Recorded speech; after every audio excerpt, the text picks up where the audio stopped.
Welcome to Flip Nerd Live, discussions with and training from America's very best real estate investing professionals. We meet live twice a month to discuss what's working now and get your questions answered. We broadcast live inside of a private online community, which you can join for free by visiting flipnerd.com/live. Let's start today's show. Hey everybody, welcome to the Flip Nerd Live show. Really excited to have you join us here today. And we are 100% live. We'd love to answer your questions today. Before we get started with our guest, Mr. Erik Latsha, a good friend of mine who's really scaled up an amazing business, our intention here is to grow an audience of folks that are professional investors to where we can help you get to the next level. And if you happen to be watching this after the fact while we're not live anymore, we're going to be hosting these shows about twice a month typically. And so to join us live, if you go to flipnerd.com/live, you can register. We'll send you notifications of the new show coming up and let you know when those are going to happen. We do broadcast live inside of our online groups, and there's lots of other amazing activity inside of there as well. So to register, make sure you go to flipnerd.com/live. Erik, what's up, my friend? How are you, man? Good. I'm good. Glad to have you here today. Thank you. Thanks for having me. I really appreciate it. Always good to hang out with you, man. Yeah. We hang out quite a bit. How are you, man? Good. I'm glad to have you here today. Thank you. Yep. So, Erik, what I want to go over today is I want to talk about really scaling up a business. Now, you've scaled your business up pretty fast and pretty significantly, and just kind of want to go through, some of the processes and some of the systems, processes, people, your team, lead gen. We're talking about Dispo today. What it really takes to scale up a business. So before we kind of get started, maybe just tell us a little bit about what your business looks like today. Sure. For me, my business today looks like myself, my COO. We have a director of administration. We also have administrative assistant. We have 2 acquisitions agents, 1 inside sales acquisitions agent, a dispositions agent, a lead manager, and 8 cold callers, 2 texters, 2 outbound text guys, and that's it right now. Yeah, that's pretty significant. And what did your business look like, say, 12 to 18 months ago? How's that changed? Just changed, at least in terms of the number of people. So you have, probably a fair bit more. Sorry, and the director of construction. I forgot about that. Sorry, Brandon. Yeah. It's funny when you say, like, I want to thank some people, but you're like, gosh, I don't even know if I want to thank anybody because I'm going to leave some people out. Yes, exactly. 18 months ago, my business looked like myself, Kelsey, a lead manager, and 1 acquisitions agent. Yeah. And you were doing a lot of the acquisitions yourself too, right? I mean, you were working hard. Yeah, about that time was a pretty much a full-blown transition to having him attend the appointments. But the first 12 months of our business was pretty much just 3 of us.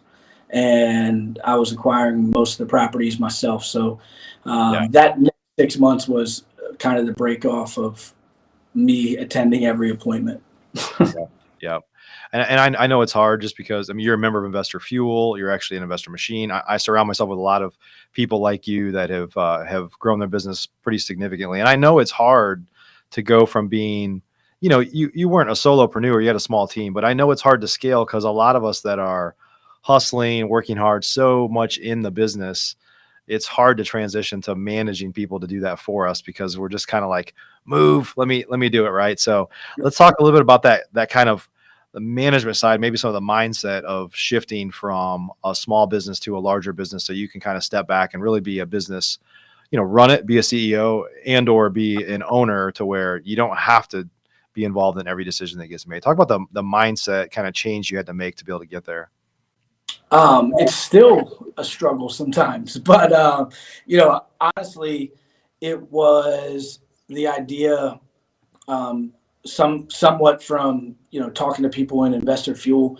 That was something that 12 months into my business, I was like, hey, I don't really have anybody to talk to about this. So, And now, a word from our sponsors. Investor Fuel is America's #1 mastermind community for professional real estate investors, where hundreds of the top investors from across the country come together to build stronger businesses and stronger lives. Our community is about giving and transformation. If you're ready to take your business to a whole new level, please learn more and schedule a call with us today at investorfuel.com. Investor Machine is the nation's #1 done-for-you lead source for professional real estate investors, serving many of the highest performing and most respected real estate investors in America. We use a unique approach to data that is truly unlike anything else on the market, then execute your direct mail and skip tracing campaigns for you. Markets are filling up quickly. If you'd like to learn more about our world-class service, please visit investormachine.com. Find out why over 7,000 real estate investors and agents have chosen Carrot to build their website to attract and convert more online motivated seller leads. Visit flipnerd.com/carrot to learn more about how Carrot can help you. Let me surround myself with people that are figuring this thing out. I had been a part of, numerous companies, and I always said, it'd be so much easier if I wasn't making every decision that was going on. But at the same time, I didn't want to let go of that because, when you're starting a business, a couple bad decisions, buying a property or doing something like that, you feel like, oh my goodness, what's going to happen?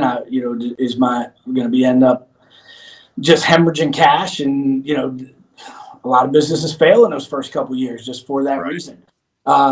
So making the decision to look at what I was doing to really deciding to open a business was the fact that I looked at what I had and what we were doing, and we were making money, we were doing okay, but it wasn't a business. It was a hustle. It was something that just involved constant commitment to the grind, to making sure that everything ran through me. Every decision that was being made in the business ran through me. And that's honestly, in this business, as anybody knows, almost a 24-hour a week job, 24-hour a day job, and 7 days a week. So I knew that I could not operate like that forever. It just didn't meet the goals or where I wanted to be eventually in my life. And being surrounded by people that were doing it, I said, okay, well, here we go. It's the first thing that I need to do, which takes up most of my time, is figuring out how to train somebody to buy houses and buy them the right way, and put myself in a position where I could operate and focus more on the business. So I hired an acquisitions agent and brought him in. He kind of stayed with me for 3 months. And the biggest mind change from that was just enabling people to make mistakes and not be extremely scared of what the result would be if people did make mistakes, and being able to recover and handle those things if they happen, use them as learning and teaching points to become better. And once I brought him on, he was there alone for about 6 months, 8 months, and I said, okay, well, let's actually go do this thing. So I brought people on one by one, an administrative assistant next, and then we brought on lead manager and outbound callers and different things like that. And I said, okay, well, now I have all these people, and the thing that I'm the worst at is I can tell these people what to do. I have a bunch of tribal knowledge in my head, but where are the processes and systems within this to really make it grow? So I said, all right, let's bring in a COO, because I don't know what I'm doing and I'm not going to spend the time to write all this stuff down. So let's bring in somebody that can actually do that. Right. And that's kind of was the beginning of it all. I brought him in. I said, hey, man, I'm going to tell you everything I think this and want this to look like, and what I think this business should look like. And I just need to work with you in putting it down on paper, bringing in all the positions. Let's build this board out of how we want this to work. And we're going to put the processes and the systems in place so no matter who comes in and who leaves and what happens, we can plug and play and build a true business where I'm not the bottleneck of every decision. Let's enable these people to make decisions and go from there. So that was the biggest mindset change, I'd say, for me, was truly enabling people to make decisions and not being a huge bottleneck to the business. Because when it all has to run through me, it's the same job I had when I was acquiring the properties. Right. Yeah, I just wasn't at the appointment. With a lot more Sometimes overhead, a lot more overhead, right? yes, exactly. A lot more overhead, a lot more deals that we had to get. But that was the biggest mindset change for me, was how can you trust people and enable people to make the right decisions. And for me, that was building processes and systems that we could fall back on when people made decisions, and trust that they were going to work. Yeah. And talk a little about the you got to bet on yourself, financially, right? As Yes. well as being able to execute it, because in order to make it work, like, some people, that's why there's a lot of folks that just kind of stay small and keep it all, right? They're doing everything, Yep. but it is a job and might be making really good money, but to be able to buy your time back, you have to not only pay people, you got to scale up your lead gen systems and processes. There's a lot of things, probably a bigger office. There's a lot of things you have to pay for with no guarantee that there'll be a return on that. But unless you make that decision, you're always going to be in a job, right? Yeah, 100%. And I think as a small business, when you start, that's one of the biggest fears is, unless you're sitting on a ton of capital. We didn't use a ton of really any hard money. So, every decision that we made was a direct, a direct effect of where our operational cash was and what we were doing and how that was going to work. And it was a decision of like, hey, all right, it sounds super scary, but if we planned and did this correctly, it should work. So that was a lot of that decision, was as we took on those costs and took on those bills, we were very we articulated where that money was going to be spent. There was a strategy in place. We tried our best to follow the detailed strategy that we put in place so that we weren't overspending and putting ourselves in a tough predicament. But at the same time, it was scary at times. There was months where you're paying everybody's bills and your finances aren't the same, and you're not making as much money because you have a lot of overhead. But it's not an overnight thing. It takes a little bit of time, and you got to believe in yourself that you built this and you did it, and the way you put it in place is going to work. And over time, you start to see the return. Yeah. Maybe you could talk a little bit about kind of the importance of kind of culture, core values, things like that in your business, because I think you always had core values, right? It's not like you didn't have values, but they were more in your mind of just like hard work, a lot of things that kind of defined you. But then as you start to bring people in, especially W-2 employees, right? Like they care more about the workplace. You're like, I know that you're like me. You'll do whatever it takes to be successful, right? So, Sure. but not everybody is willing to do that when it's not their business. And so I think, a lot of us have had to adjust to create a place that people actually love to work at versus, I know you're more money motivated, right? And you want to build something, right? And some people are still money motivated, but that cultural piece, means a lot to them. So talk a little about the shifts you had to make there. Sure. So I would say, for me, when I first left the prior place, I was an acquisitions agent. I was and I knew what it took. I was money motivated. There was nothing that I wouldn't have given up to go get another deal. But the fact of the matter is, those individuals are usually eventually going to go start their own business, because they're willing to put in the hours, they're willing to grind, they're willing to do those things. And for me, when we made the transition, I looked at it and I said, people don't want to work like that. People don't want to give up vacations. People don't want to give, 70, 80 hours a week to somebody else, because they got kids, they got families, they got things that they want to do. So that was like really one of the first things that I really focused on. This is I'm part of the millennial generation, I guess. I'm 36. Well, I'll be 36 here. And I'm the people that are younger than me are even less motivated sometimes for that hard work, grinding type of mentality. And it shows up in just the statistics of how long people stay at jobs in comparison to the generation before myself and then the generations now. I mean, it's a 2 year window, I think, is the average job, and before it was like 13. It was crazy, and we've talked about that a lot. So, for me, it was, hey, how do we create a place where it's not feeling like you're just beat up every day and you're got to whip on your back and pushing you to just grind through everything, and enjoy having some fun and while working hard, enjoying it, enjoying where you come to work, making people fit, and making decisions as you hire people to make sure they fit in with the other individuals that are working hard and enjoying the culture. Some people's goals are money. Some people's are time off. Some people is just having a culture and a place to work that they love. And that was really my goal was, hey, let's make hard work fun. So we try to do a lot of team building activities. We try to have some fun. We do some different things. Like it got rained out 2 weeks ago, but we were doing a mystery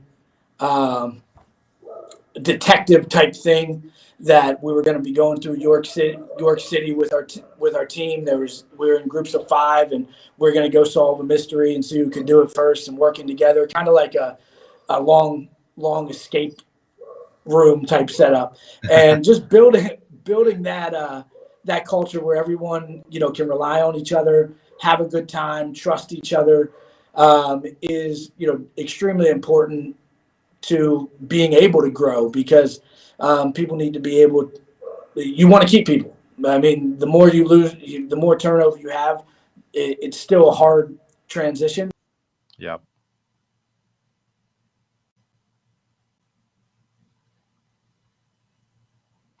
So let's talk a little bit about kind of systems and processes. Just we don't have to get into specifics on what systems and processes, but talk a little bit about the systems and processes you need to use, or you've kind of had to adapt without specific ones, just the fact that you needed those in place.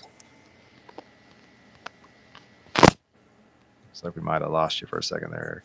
Mike, I can't hear you. Can you hear me? I can't hear you. Can you hear me now?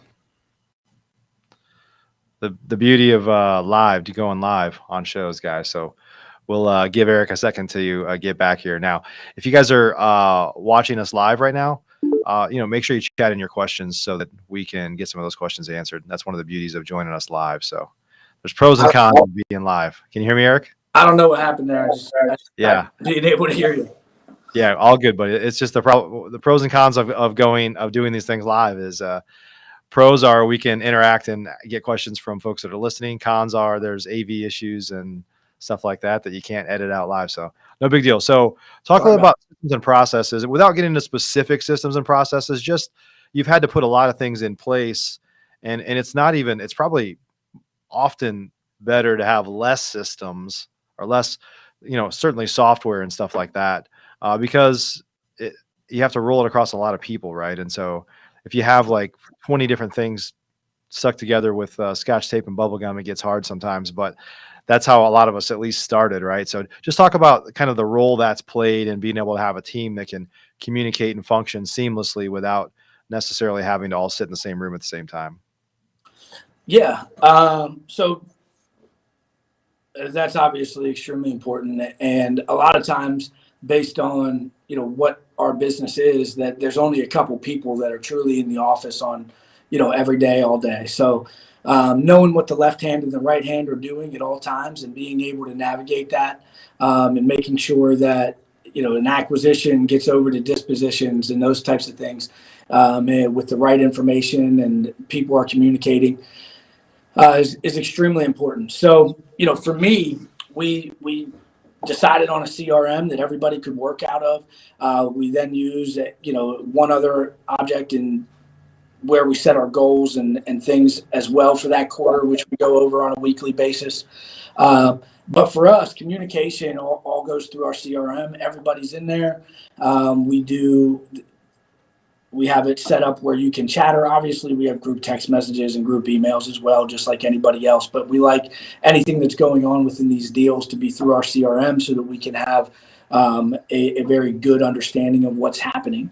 And everyone's set up on that. So we communicate through the chatter or talking, or it's pretty much an instant messenger through the sales, through the CRM. And then from there, at the end of each day, we have an end of day report, which I've built in literally questions for each individual position to kind of give me an overview of what went on that day, what happened that day, things that they might need help with, challenges, obstacles, successes that they've had within their day. And that's what they do right before they check out for the day. So I get that anywhere between 5 to 9 p.m. depending on that individual's day and what appointments or things they have going on. But that gives me a really good update, and anybody can see that. So they can kind of see what each other's doing, what happened that day. If there was a struggle, if somebody wasn't communicating well via text message or phone call, maybe they had a booked day and 4 or 5 appointments. So for us, being able to know what each other's doing, how your day's going, what challenges you're facing, and also what successes you're having has been just instrumental in us being able to be successful on that side of it, from the original lead to selling that property on the back end. Huge for us. Yep. Awesome. So let's talk a little about lead gen. Obviously, to be able to scale your business at all, you can start to add staff on. That's going to cost you money. But in order to grow your business, right, you got to grow your revenue, you got to grow your profits to be able to afford all those things. And a big part of that investment is typically lead gen. So talk about, some of the lessons you've learned over time about how to scale that up. I know you're doing some different things now. You've got a bunch of cold callers and things like that, but just talk about the importance of kind of betting on advertising, because it is an investment and there's no guarantee that you're going to get a return, right? And there's up and down months. But just talk about the mindset to be able and willing to invest in advertising, because that's kind of the fuel that feeds the whole thing, right? 100%. Without leads, without opportunities to get out there and buy properties or whatever it may be, you really don't have a business. So for me, it's might be different than some, but I'm just like, hey, if it could possibly make us money, let's spend the money. And that took some growth on my side as well, based on the fact that there's different types of marketing, different types of lead gen. Some is direct to seller. Some is a very pointed lead generation where, hey, this is what we're doing. This is what is expected. This is where how much we should get back based on if you can run it on national averages or what you've seen in the past on what you've spent. And then some of it's more of a branding, making sure that people are noticing your company and how that then feeds back into your direct marketing with what you're doing. I'm one that is pretty much, if there's any way that we can touch someone, let's figure out a way to do it. We might not be throwing the same amount of dollars and cents at everything, for sure. A lot of that's based on long-term ROI and what it looked like over time. But lead generation is something that you continuously have to watch and pivot and make decisions. And if you're seeing a higher influx in one area than another, that's direct marketing to a seller. Sometimes it's a transitioning of some funds into that way and pulling back on another, but always committed to making sure that you have the ability to reach as many people as possible. I like to have as many outlets and possibilities to find leads as possible. And, with that entailing, with that direct marketing to sellers, we need to add some branding and some different ways that we can make sure that direct marketing to the seller has the ability to make almost a double impact because they're used to seeing that brand and who we are in different places. And then when they get that postcard or phone call or text message or whatever it may be, or TV commercial, it drives them either to our website or to our phones. And, we have the opportunities to be able to talk to them. Yep. Yep. And you got to stick with stuff for a while too, right? I mean, you have ups and downs. There's things that'll work really well for you for a month or a couple months. And then all of a sudden it doesn't work that great. And something else that wasn't working well before takes off. And I think a lot of real estate investors, guys like you are playing the long game, right? So if something's not working, you try to figure out how to tweak it versus just cut it off. And I think a lot of people stop short and they're just like, I tried that, which for them might be, they tried it for a month or a week or something, and they just stopped doing it. But they didn't really try it as well as they have. You have to kind of have the fortitude to ride the ups and downs a little bit more than certainly than what you did, let's say, even a year or 18 months ago, right? Sure, 100%. And, I think as you start adding marketing tools and different things like that, or different ways of marketing to people, Google Analytics to PPC to commercials to radio to billboards, whatever it is you do, postcards, all the different ways, outbound calls, outbound text, all the different ways that you can reach individuals. I think a minimum of 90 days is needed, but I would say in most cases, a 6-month period or to 12 months, depending on what marketing strategy you're choosing, is the only way you're going to be able to really get real data to make decisions. And some things work in different markets better than others. So there's times where you might want to be a little lighter on one thing than the other, but definitely the long-term game is very important in marketing strategies, and to be able to at least make the best decisions for you, your company, and what opportunities are created by those marketing strategies. Yeah, for sure. And on the, I guess this could probably be acquisitions and dispositions, but talk a little bit about, obviously, I know you do a lot of novations, a lot of creative finance things, like the importance, even in this market, especially in this market, I should say, of the importance of having some other tools in your tool belt from a creative standpoint, whether it's acquisitions or dispositions. Talk about the importance of that's been on your business. Oh, it's huge. I would say, honestly, being able to be a one-stop shop for a lot of individuals gives us, so much opportunity that, maybe somebody that's just wholesaling or just, rehabbing or whatever it may be, with focused on one exit strategy really limits you. So being able to be a little bit creative with, ways that we can acquire a home or dispositions a home has been, a large part of our success. When someone calls in to talk with us or we reach out to somebody, we have every lead is an opportunity. If it's a wholesale property, a fix and flip, to a novation, to even somebody that, we're dealing with and we can't help them in any way in a cash transaction or a novation or whatever it may be, but even taking that lead and listing that property for a return on, what would cost us one contract or, maybe our PPC budget for the month. So, being able to capitalize and monetize every opportunity that you have and not having to turn things away is just, it's huge. It gives you so much more reach and so many more conversations with sellers that you can actually be a solutions provider to what their needs are, instead of just attacking each individual lead with the same strategy and focus. Yeah, for sure. So Erik, if any other advice you could give to people that are listening right now that are, you're a high volume guy now, but not that long ago you were, doing a few deals here and there.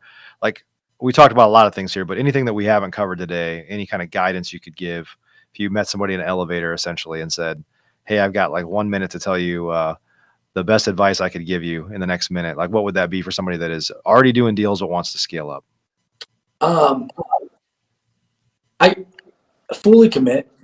That would be the thing, and I think that goes for anything in life.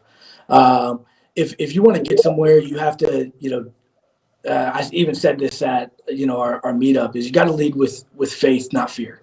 There's a lot of things, and being progressive and getting to where you want to be and where you set your goals are, that are scary. and they're not going to be fun to do, and there's going to be some pain and some growing pains that are involved in it, and some uncertainties.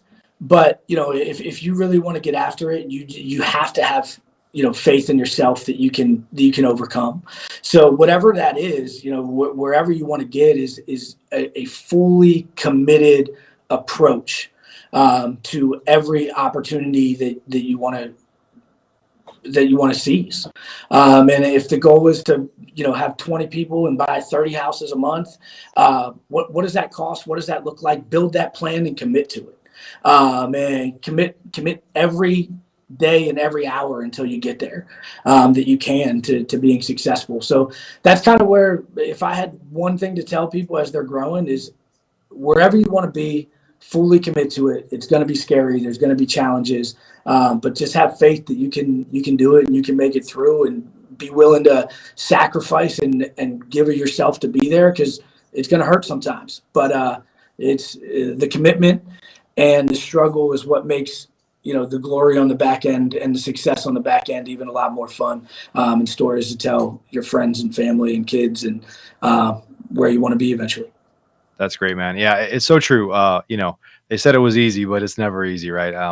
I think there's so many entrepreneurs, especially in the real estate space. Obviously, I've seen a ton of them, and you have too, of people that thought it was easy. They got in, either never did a deal, did a few deals here and there, whatever, but they weren't fully committed, right? They tried it. I tried it, it didn't work. It was hard, so I'm just going to stick with stick with my job, or I'm going to do that easier thing or whatever, even though it doesn't have as much upside potential. Just the potential pain or the perceived pain of getting over that hump was too much. I mean, I think there's so many folks these days that want to be able to pop a pill or write a check and have all their dreams come true.